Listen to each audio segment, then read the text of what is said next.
Express దినపత్రిక క్యాలెండర్ని అనగా చేతుల మీదుగా ఆవిష్కరించడం జరుగుతుంది.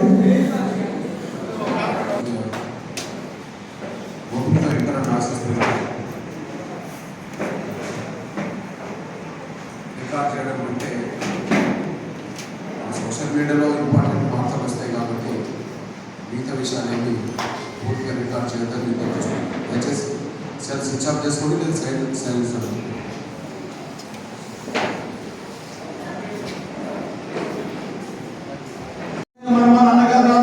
మనం తెలుసుకొని భవిష్యత్తు కార్యాచరణ ఏ విధంగా చేయాలి, మాదిగల ఉనికిని ఏ విధంగా కాపాడుకోవాలి, మాదిగలు ఏ విధంగా కృష్ణాన్న గారితో అన్నదానంతో కలిసి ముందుకు సాగాలన్న విషయం మీద మీరందరూ కూడా శ్రద్ధ వహించి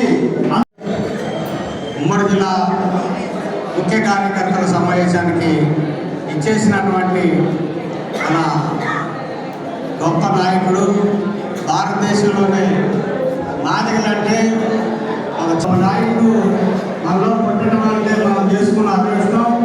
అంత గొప్ప నాయకుడు మరి అన్నగారు మన మందా కృష్ణమాది గారు ఈ సమావేశానికి ఇచ్చేసినందుకు వారికి హృదయపూర్వకమైనటువంటి ప్రాధాన్యవందనాలు తెలియజేస్తూ ఉన్నాం. నా ఏదేమైనా అన్నగారు చెప్పిన మాట, కృష్ణమాది గారు ఏం చెప్పితే దాని మాటలో మన ప్రయాణం అంటూ చేస్తే ఈ జాతి 20 సంవత్సరాలకు 30 సంవత్సరాలకైనా ఒక అత్యున్నతమైనటువంటి స్థానానికి వెళ్ళడానికి అవకాశం ఉంది. ఇక ఎవరు చెప్పినా ఎవరు ఎన్ని మాటలు చెప్పినా ఎంతమందికి మనం ఓడిగోలు చేసినా మనం ఒక స్థానానికి వెళ్ళడానికి అవకాశం లేదు. కృష్ణమాది గారు నిర్ణయానికి మనం కట్టుబడి ఉంటే తప్పనిసరిగా మన జాతిని ముందు స్థానంలో నిలబెట్టి ఈ స్థానానికి ఈ భారతదేశంలో ఈ గుణం ఉంది, ఈ గుణం గొప్ప అన్న కృష్ణమాది గారికి, జాతీయ అధికార పార్టీకి ఉన్నది నాగరాజు మాది గారికి, జిల్లా ఇన్ఛార్జి సత్యమాది గారికి అందరూ స్వర్గీయ వైఎస్ రాజశేఖర్ గారు చేతనాన్ని ముందుకొచ్చిండు, చేయించడం కోసం కొంత ప్రయాణం చేసిండు. చివరి దశలో జరుగుతుందని అనుకుంటున్న మన దశలో కాంగ్రెస్ లో మారణ పెత్తనం ఎక్కువైపోయింది. మన ఆభిప్రాయం చేసిండ్రు. ఈ సమయంలో పెద్దలు వైఎస్ రాజశేఖర్ గారు అకస్మాత్తుగా ప్రమాదంలో, యాక్సిడెంట్ ప్రమాదంలో చనిపోయిండు. ఆయన నేను తప్పట్లేను, కానీ వర్గీకరణ కేంద్రం చేయలేదు కదా. చేయాల్సింది ఎవరు? అప్పుడు 2004 సుప్రీంకోర్టు తీర్పు తర్వాత చేయాల్సింది ఎవరు? కేంద్రమే కదా. మరి కేంద్రం చేయలేదు. కేంద్రం ఎవరి చేతిలో ఉన్నది? కాంగ్రెసే కదా. చేయలేదు అంటే వర్గీకరణ చేస్తామని టీడీపీ చేసింది, మనం సహకరించాము. వర్గీకరణ చేస్తామన్న కాంగ్రెస్ చేయలేదు, మనం సహకరించాము. చేయడం అనుకుంటామా, చేస్తాడనుకుంటాం కదా, సహకరించామా లేదా? ఇక్కడ నేను ఎవరికి వ్యతిరేకం చెప్పండి? నేను మీ అన్నగా చెప్పున్నా, ఈ జాతిని గెలిపించే తపన తప్ప నాకు ఎవరు వ్యక్తిగతంగా చెప్పుకోలేదు. నాకు వ్యక్తిగతంగా చంద్రబాబు నాయుడు మిత్రుడు కాదు, నాకు శత్రువు కాదు. నాకు వ్యక్తిగతంగా గతంలో వైఎస్ రాజశేఖర్ గారు మిత్రుడు కాదు, నాకు శత్రువు కాదు. ఇప్పుడు జగన్మోహన్ రెడ్డి గారు నాకు వ్యక్తిగతంగా నాకు శత్రువు కాదు, నాకు మిత్రుడు కూడా కాదు. నా టార్గెట్ నా జాతిని గెలిపించడం. నా జాతిని గెలిపించడం కోసం ఎవరు చిన్న సాయం చేసినా వాళ్ళకి ఎంతైనా నేను సాయం నా శక్తి సాయం చేయమని నేను పిలుపునిస్తాను. నా జాతి చైతన్యం మీరు అలా చెప్తున్నాను. మన జాతిని యుద్ధంలో గెలిపించడం కోసం జరుగుతున్న ప్రయాణంలో, ఆ ప్రయాణంలో ఎవరన్నా కలిసి వచ్చి మనకు అండగా నిలబడితే, వాళ్ళకు మనం 10% అండగా నిలబడితే నేను 100% వాళ్ళకి అండగా నిలబడే ప్రయత్నం చేస్తాను. వాళ్ళకు శక్తిని ఇస్తే మనకు శక్తికి ఉపయోగపడుతుంది. కానీ వర్గీకరణ విషయంలో మనకు అండగా లేని వాళ్ళ పట్ల మాత్రం నేను ఎప్పుడు వాళ్ళకి అండగా లేదు. ఎగ్జాంపుల్ మళ్ళీ చంద్రబాబు గురించి మాట్లాడుతున్నాను. ఉమ్మడి ఆంధ్రప్రదేశ్లో చేస్తామన్నట్టు చేసిండు. ఉమ్మడి ఆంధ్రప్రదేశ్లో కాంగ్రెస్ చేస్తాన్ని చేయలేదు, కానీ విభజన జరిగింది. అప్పటికి వర్గీకరణ జరగలేదు. వర్గీకరణ జరగకపోతే చంద్రబాబు నాయుడు గారు మనకు మాట ఇచ్చేది, ఉమ్మడి ఆంధ్రప్రదేశ్లో నేను చేశాను కదా కృష్ణ, విభజన ఆంధ్రప్రదేశ్లో నేనే మనం చేపిస్తాను. ఉమ్మడి ఆంధ్రప్రదేశ్లో వర్గీకరణ చేసింది నేనే కదా కృష్ణ, విభజన ఆంధ్రప్రదేశ్లో నేను ఖచ్చితంగా నేను చేస్తాను అని చెప్పి పాదయాత్రకు తెలంగాణ మన సహకారం కోరిండు, ఆయనకు సహకరించారు. ఈ ఆంధ్రప్రదేశ్లో మాలమానాడు వైసీపీ మద్దతు ఇచ్చింది 2014లో. చంద్రబాబు నాయుడు మన సహకారం కోరింది ఇక్కడ, మనం సహకరించాం. ఇప్పుడు చెప్పండి, మాలమానాడు చూపుడి ప్రభాకర్ రావు గారు, కాంగ్రెస్ గారు 2014 ఎన్నికల్లో ఎవరికి సపోర్ట్ చేశారు? జగన్. మరి వర్గీకరణ గతంలో చేసిన ఎవరు? చంద్రబాబు నాయుడు. మళ్ళీ చేస్తామని మాటిస్తున్నది ఎవరు? చంద్రబాబు నాయుడు గారు. ఎవరికి సహకరించాలి? వర్గీకరణ వ్యతిరేకించే క్యాంప్ జగన్ కండగా నిలబడ్డది. జగన్ గారు నిలబడి పెట్టుకొని తిరుగుతున్నాడు. వర్గీకరణ కోరుకునే చంద్రబాబు నాయుడు గారు చేసినోడు చేస్తాను మాటిస్తున్నాడు. మనం 2014 ఎవరు కండగా నిలబడాలి? ఆయనకి అండగా నిలబడాలి. మనం అండదండలు అందించాము, గెలిపించాము, గెలిచిండు అంటే అర్థమేంది? చేస్తామని చంద్రబాబు నమ్మాము కదా. ఆ తర్వాత చంద్రబాబు నాయుడు గారు ఎవరో ఇచ్చిన తప్పుడు సలహా మేరకు ఈ ఆంధ్రప్రదేశ్లో ప్లీజ్ బయట ఆఫీస్ రాజశేఖర్ గారి సహకారం ఉంటే రాజశేఖర్ గారికి ఇచ్చాము. ఇప్పుడు ఆంధ్రప్రదేశ్ ఇవ్వలేదని ఎట్లా అనుకున్నాం? సాక్ష్యాలు ఉన్నాయి కదా. మరి మన సహకారం కోరినప్పుడు, మనం సహకరిస్తున్నప్పుడు వ్యక్తిగత ప్రయోజనాల కోసం కాదు కదా. 1998లో అప్పటికే ఎస్సీ వర్గీకరణ కోసం పాదయాత్ర మొదలైంది. ఇక్కడ ఎస్సీ వర్గీకరణ జరిగింది. కొంత తాత్కాలికంగా కొన్ని అడ్డంకులు వచ్చినాయి కోర్టు ద్వారా. తిరిగి నేను సాధిస్తా కృష్ణ, నీ సహకారం కావాలి అని చంద్రబాబు అన్నాడు. అప్పుడు కాంగ్రెస్ మొత్తం మాలమానాడు సపోర్ట్ చేస్తుంది. అప్పుడు ఉమ్మడి ఆంధ్రప్రదేశ్లో కాంగ్రెస్ మొత్తం మాలమానాడు సపోర్ట్ చేస్తుంది. మాలమానాడు పెట్టే ప్రతి మీటింగ్లో కాంగ్రెస్ వాళ్ళు పాల్గొంటాను.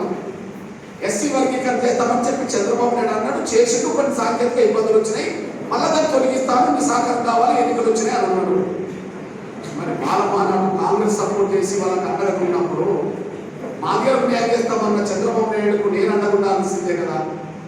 కావాల్సింది వర్గీకరణ కదా. వర్గీకరణ వ్యతిరేకించేది మాలమానాడు ఎటు నిలబడ్డది? వైసీపీ కాంగ్రెస్కు నిలబడ్డది. వర్గీకరణ చేస్తామని ముందుకు వచ్చింది ఎవరు? చంద్రబాబు నాయుడు గారు. చంద్రబాబు నాయుడు మన ఎవరు సహకారం కోరిండు? మాలమానాడు సహకారం కోరలేదు, మాదిగదండకు సహకారం కోరిండు. అప్పుడు మాదిగదండకు సహకరించింది. మనం సహకరించిన సమయంలో చంద్రబాబు నాయుడు గారు వర్గీకరణ చేస్తాం అన్నాడమే కాకుండా నాకు ఎంపీ టికెట్ కూడా ఇచ్చింది, పెద్దపల్లి పార్లమెంట్ లోక్సభ. అది ఏ సంవత్సరం? 98. ఇప్పుడు ఏ సంవత్సరం? 2024 ఉన్నాం. అంటే ఎన్నేళ్ల క్రితం ఎంపీ టికెట్ ఇచ్చింది? నాకు 26 ఏళ్ల క్రితం. మరి అప్పుడు ఎంపీ అయిపోయామని కదా. మనం ఇప్పించిన అమ్మాయి ఎంపీ అయిపోయింది కదా. 26 ఏళ్ల క్రితం అయిపోయింది కదా. 99లో చంద్రబాబు నాయుడు గారు మన సహకారం మళ్ళీ కోరేడు. అప్పటికి వర్గీకరణ ప్రక్రియ మీద ఆయన కొంచెం ముందుకెళ్తున్నాడు, స్టెప్ బై స్టెప్ ముందుకెళ్తున్నాడు. మళ్ళీ ఎన్నికలు వచ్చినాయి, మన సహకారం కోరేడు, సహకరించాము. కానీ అదే చంద్రబాబు నాయుడు గారు మళ్ళీ నాకు రాజ్యసభ 99 ఇచ్చాను. నాకు వద్ద అనుకుంటే మన వాళ్ళకి ఇప్పిస్తే మనం రాజ్యసభలోకి వెళ్తుంది. ఇది అందరూ తెలిసిన విషయమే కదా. అంటే 25 ఏళ్ల క్రితము, 25 ఏళ్ల క్రితము లోక్సభ సీటు నాకు వచ్చింది, 25 ఏళ్ల క్రితము రాజ్యసభ సీటు కూడా వచ్చింది. మనం అప్పుడు ఎవరి కోసం నిర్ణయం తీసుకున్నాము? వ్యక్తుల కోసం కాదు, పదవుల కోసం కాదు, జాతి భవిష్యత్తు కోసం.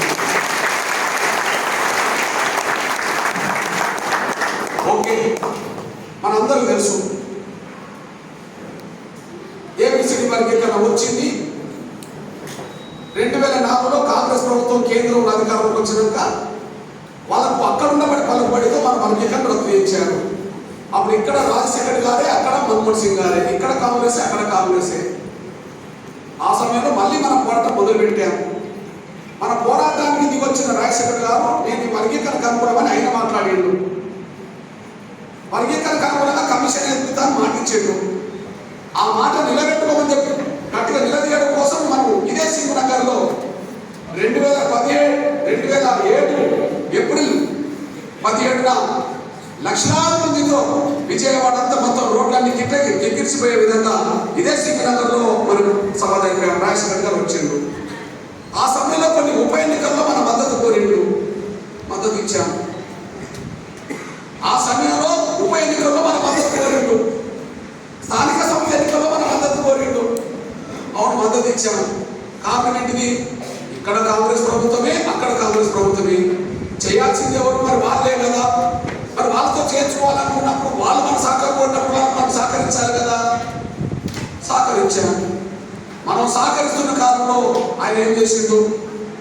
ఏదైనా ఆశ పడతలేమని చెప్పి చంద్రబాబు రాజశేఖర్ గారు నాకు అర్ధరాత్రి తెల్లారగట్ల నన్ను చూపుడి మాధమానుడని చూపుడి ప్రభాకర్ ఇద్దరు పిలిపించి మీ ఇద్దరికి ఎమ్మెల్సీ ఇచ్చి మంత్రి పదవి చేస్తే వర్గీకరణ అంశాన్ని పక్కకు పెట్టాలని చెప్పాడు. అరే వర్గీకరణ వ్యతిరేక అంశం పక్కకు పెడితే అది మనకు సంబంధం లేదు, కానీ వర్గీకరణ కోరే అంశాన్ని నేను పక్కకు పెడతాం. కాబట్టి నాకు ఎమ్మెల్సీ అవసరం లేదు, ఏం అవసరం లేదు, నాకు ఏబిసిడి కావాలన్నా ఆ చూపుడి బ్రోకర్ ఎమ్మెల్సీ తీసుకున్నాడు. నాకు ఎమ్మెల్సీ అవసరం లేదని వచ్చాము, మన వాళ్ళు ఎవరికి అవకాశం వచ్చేసింది.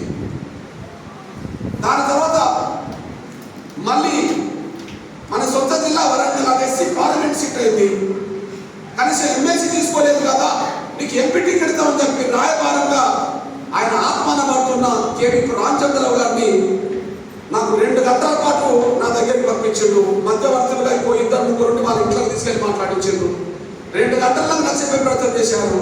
అప్పుడు నేను ఒకటే చెప్పాను, ఏబిసిడి వర్గీకరణ జరిగితే నా జాతి బాగుపడుతుంది, నాకు ఆశ నాకు వచ్చే లోక్సభ సీటు మన వాళ్ళకి వచ్చింది, ఎంపీ అయిపోయిండు. మరి ఇప్పుడు రాజకీయ నిర్ణయం తప్పు కాదు కదా, జాతి భవిష్యత్తు కోసం ఏబిసిడి చేద్దాం అంటే చంద్రబాబు నాయుడు సాయం చేశాము, చేసిండు. ఉమ్మడి ఆంధ్రప్రదేశ్లో ఏబిసిడి చేద్దాం అని చేసిండు. దానివల్లనే 25,000 ఉద్యోగాలు దాదాపు వచ్చినాయి. దానివల్లనే వేలాది మంది అంటే అర్థమైంది, జాతి భవిష్యత్తుకు వర్గీకరణ ఉపయోగపడుతుంది కదా. వర్గీకరణ చేస్తా ఉన్న వాళ్ళు మన సహకారం కూడా ఇవ్వాలి కదా. ఓకే, చంద్రబాబు నాయుడు గారు ఉమ్మడి ఆంధ్రప్రదేశ్లో చేస్తామని మాటిచ్చిండు, మన సహకారం కోరిండు, మనం సహకరిస్తే ఆయన గెలిచిండు, ఆయన చేసిండు. ఇది క్లియర్. మన ఇళ్ళలో మన తల్లిదండ్రులు పక్కిళ్ళలో పోయి వాళ్ళ బట్టలు వీళ్ళ బట్టలు ఉతికి, లేదా వాళ్ళ సమానం వీళ్ళ సమానం కడిగి వాళ్ళు ఇచ్చిన దాంతో పిల్లలు పోషించుకుంటున్న వాళ్ళ సంఖ్య మనకు తక్కువ, ఎంతో. కానీ నరేంద్ర మోడీ గారి తల్లిదండ్రులు ఒక చిన్న రైల్వే స్టేషన్ కారణంలో తండ్రి టీ అమ్ముకుంటుంటే ఆ ట్రైన్లో దిగిన వాళ్ళందరూ టీ తాగినప్పుడు ఆ టీ కప్పులను కూడా కడిగినోడు నరేంద్ర మోడీ గారు. తల్లి పక్కిళ్ళ బేషన్లను తోముకొని వాళ్ళు ఇచ్చిన దాంతో పిల్లల్ని పోషించుకున్న తల్లి నరేంద్ర మోడీ గారి తల్లి. పేదరికం కష్టాలు బాధలు తెలిసినోడే కాబట్టి ఈ దేశంలో ప్రధానమంత్రి అయిన తర్వాత నిజంగా ఈ దేశంలో అత్యంత పేదరికంతో బతుకుతున్న, ఈ దేశంలో అత్యంత అవమానాలు పడుతున్న కులం ఏదైనా ఉంటే మాది కులం కాబట్టి మన జాతిని గుర్తించడానికి ఆయన వచ్చినట్టు మనం గమనించాం. నాకు తెలిసి ఏ ప్రధానమంత్రులు ఒక కులం మీటింగ్ రాలే ఇంతవరకు. భవిష్యత్తులో ఎవరైనా వస్తారని కూడా నాకు నమ్మకం లేదు. కానీ మనసు మానవత్వం ఉన్న వ్యక్తి కాబట్టి జరుగుతున్న ఉద్యమ ప్రస్థానాన్ని కొంత అర్థం చేసుకొని మన సభకు రాగలిగాడు. ఆ సభకు వచ్చిన ప్రధానమంత్రి గారు గొప్ప సందేశం కూడా ఇచ్చాడు. సరే, మన ఆవేదన ఏందో ఆయన ముందు తెలియజెప్పారు, మన బాధలేందో తెలియజెప్పారు, మన సమస్యలేందో తెలియజెప్పారు. దీన్ని స్పష్టంగా ఆయన విన్నాడు, అర్థం చేసుకున్నాడు. మన బాధల్లో మాట్లాడుతున్నప్పుడు మనం కలిగితే ఇనే ప్రయత్నం చేస్తున్న నరేంద్ర మోడీ గారు కూడా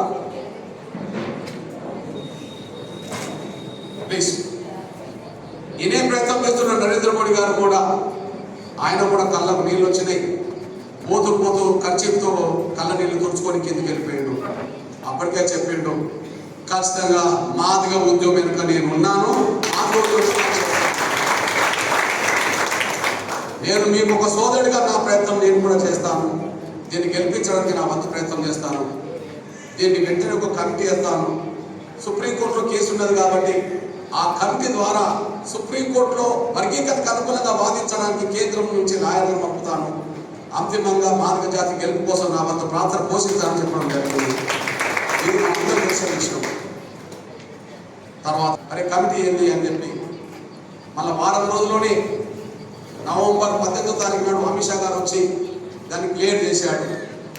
ఎస్సీ వర్గీకరణ జరగాలన్నా వద్దనే విషయంలో కమిషన్ ఇప్పటికే చాలా వచ్చినాయి. ఇప్పుడు మేము వేసే కమిటీ ఎస్సీ వర్గీకరణ జరగాలన్నా వద్దని కాదు, ఎస్సీ వర్గీకరణ ప్రక్రియను వేగవంతం చేయడం కోసం మాత్రమే కమిటీ ఎత్తున్నామని చెప్పేశారు. ఆ వేగవంతం చేయడం కోసం వేసిన కమిటీకి చైర్మన్ ఎవరిని పెట్టిండు? క్యాబినెట్ సెక్రటరీని పెట్టిండు. ప్రధానమంత్రి దగ్గర క్యాబినెట్ సెక్రటరీ అంటే అర్థం ఏంటంటే ఇక్కడ ఆంధ్రప్రదేశ్ రాష్ట్రంలో చీఫ్ సెక్రటరీకి ముఖ్యమంత్రికి ఎట్లయితే దగ్గరో ఐఏఎస్ ఆఫీసర్ మీద పరిపాలన మీద చీఫ్ సెక్రటరీ కీలకం, అక్కడ క్యాబినెట్ సెక్రటరీ కీలకం. కాబట్టి వేరే డిపార్ట్మెంట్కి అప్పచెప్పలే కమిటీని, ఆ కమిటీని అప్పచెప్పిందే క్యాబినెట్ సెక్రటరీకి అప్పచెప్పిండు. ఆ క్యాబినెట్ సెక్రటరీతో 5-6 డిపార్ట్మెంట్లను కలిపిండు. 5-6 డిపార్ట్మెంట్లతో వాళ్ళతో సమావేశం జరిపించిండు. ఆ సమావేశంలో నాకు సంబంధించిన న్యాయశాఖ మంత్రిని కూడా పిలిపించిండు, సోషల్ వెల్ఫేర్ మంత్రిని పిలిపించిండు, అమిత్ షా గారిని కూడా కూర్చుండబెట్టిండు, గిరిజన శాఖ మంత్రిని కూర్చుండబెట్టిండు, ఇతర డిపార్ట్మెంట్లందరినీ కూర్చుండబెట్టిండు. ఆ కూర్చుండబెట్టిన క్రమంలో సుప్రీంకోర్టుకు తొందరగా రాజ్యాంగ ధర్మాసనం వేయమని చెప్పి అప్పీల్ చేయమని చెప్పించిండు. కేంద్ర ప్రభుత్వ లాయర్లతోటి, ముఖ్యంగా సొలిసిటరీ జనరల్ తోటి త్వరగా 7 జడ్జీలతో రాజ్యాంగ ధర్మాసనం నియమించేటట్టుగా ఆయన తీసుకొచ్చాడు. 7 జడ్జీలను నియమించాడు. ఆ 7 జడ్జీలను నియమించి ఆ ప్రక్రియ వెళ్తున్న దశలో క్యాబినెట్ సమావేశం జరిగింది జనవరి 5కు. ఆ జనవరి 5కు క్యాబినెట్ సమావేశం మాట్లాడిందంటే నేను మాదిలకు మాట ఇచ్చాను ఇట్లా కొట్టుకుంటూ ఆ మాట నిలబెట్టే ప్రయత్నం మంత్రివర్గ సమావేశంలో ప్రధానమంత్రి నరేంద్ర మోడీ గారు వేసి ఇట్లా కొట్టుకుంటూ నేను మాదిలకు అత్యంత వెనుకబడ్డ మాదిలకు నేను మాట ఇచ్చాను వర్గీకరణ చేస్తానని, సుప్రీంకోర్టులో వర్గీకరణ జరిగే విధంగా మన ప్రక్రియతో చేయండి అని చెప్పి అక్కడనే చెప్పేసిండు. ఇదంతా జరిగిన ప్రక్రియ. ఓకే, 6, 7, 8వ తారీఖు నాడు సుప్రీంకోర్టులో విచారణ జరిగింది. ఇక మీరు అర్థం చేసుకుంటారని ఆశిస్తున్నా. 6, 7, 8వ తారీఖు నాడు సుప్రీంకోర్టులో విచారణ జరిగింది. 7 జడ్జీల రాజ్యాంగ ధర్మాసనం ఈ దేశాన్ని అతలాకుతలం చేసిన సమస్య అయిన బాబ్రీ మసీద్ రామ మందిరం మీద 5 జడ్జీలు తీర్పిచ్చారు. జమ్మూ కాశ్మీర్ ఉండబడి ప్రత్యేక హోదైన ఆర్టికల్ 370 మీద 370 రద్దు అవసరమా లేదనే విషయంలో 5 జడ్జీలు తీర్పిచ్చారు. కానీ మన కేసు ఎంత పెద్దదంటే ఎస్సీ వర్గీకరణ మీద కూర్చొని తీర్పులు ఇచ్చే వాళ్ళ జడ్జీల సంఖ్య 7 అనే విషయం మనం మర్చిపోతుంది. 7 ఉన్న రాజ్యాంగ ధర్మాసనం ఏర్పాటు చేసి కేంద్ర ప్రభుత్వం సంబంధించిన మొత్తం అటార్నీ జనరల్, సొలిసిటరీ జనరల్ కూడా 3 రోజులు పట్టుబడుతున్నారు. ఎస్సీ వర్గీకరణ ప్రక్రియ వేగవంతం చేయడం కోసం మేము దాన్ని కట్టుబడి ఉన్నాము. సుప్రీంకోర్టు పరంగా త్వరగా వర్గీకరణ అనుకూల నిర్ణయం తీసుకోండి అని చెప్పి వర్గీకరణ అవసరం అని చెప్పి వాదించింది. మీ అన్నగా చెప్తున్నా 2004లో మద్దతు లేకపోవడం వల్లనే మనం అక్కడ ఓడిపోయినాం. మన ఎస్సీ వర్గీకరణ అర్థమైంది ఎక్కడ? సుప్రీంకోర్టులోనే. ఎప్పుడు? 2004లో. అప్పుడు నేను చెప్తున్నా, అప్పటి పరిస్థితి నేను చెప్తున్నా, 2004 పరిస్థితి చెప్తున్నా. 2004లో విచారణ జరిగే సమయానికి 5 జడ్జీల ముందు విచారణ జరిగే సమయానికి నేను ఏపీ భవన్కి వెళ్తే నాకు రూమ్ కూడా ఇవ్వలే. ఏపీ భవన్లో, ఆంధ్రప్రదేశ్ భవన్లో మాల ఆఫీసర్లు అందరూ ఉంటారు, మొత్తం మాది కూడా ఎవరు లేరు. కానీ పివి రావుకు 7-8 గదులు కేటాయించారు. పివి రావు గారు ఆంధ్రప్రదేశ్ భవన్ నుంచి సుప్రీంకోర్టుకు వచ్చినప్పటికీ ఒక సీఎం 25 నుంచి 30-40 వాహనాలతో సుప్రీంకోర్టుకు వచ్చేవారు. కానీ నేను ఉన్న ఒక చిన్న లాడ్జ్ నుంచి నేను బయటకు వచ్చి సుప్రీంకోర్టుకి వెళ్ళాలంటే ఒక ఆటో పట్టుకొని నాతో పాటు 2 వచ్చేవారు. మన పరిస్థితి అది, వాళ్ళ పరిస్థితి అది.